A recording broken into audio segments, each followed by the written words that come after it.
এই দুনিয়াতে প্রতিটা মানুষের জীবন তাদের মাথাতে আঁকা লাল দাগের উপরে নির্ভর করে। কারণ এই দুনিয়াতে যেই মানুষের মাথায় শুধুমাত্র একটি দাগ থাকে সে সব থেকে ধনী হয়, আর যেই মানুষের মাথায় তিনটি দাগ থাকে সে সব থেকে গরিব হয়। এই বাচ্চাটা তিনটি দাগ নিয়ে জন্মগ্রহণ করেছিল।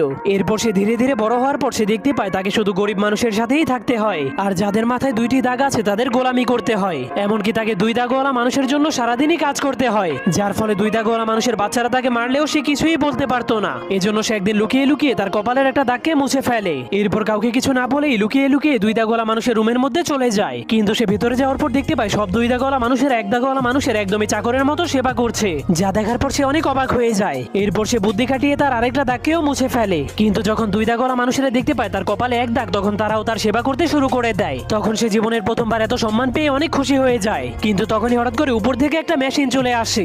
এরপর সকল এক দাগওয়ালা মানুষদেরকে টেনে টেনে উপরে নিয়ে যায়। এরপর সেই মেশিন তাদের মাংসগুলোকে কেটে কেটে তিন দাগওয়ালা মানুষদেরকে খাওয়ার জন্য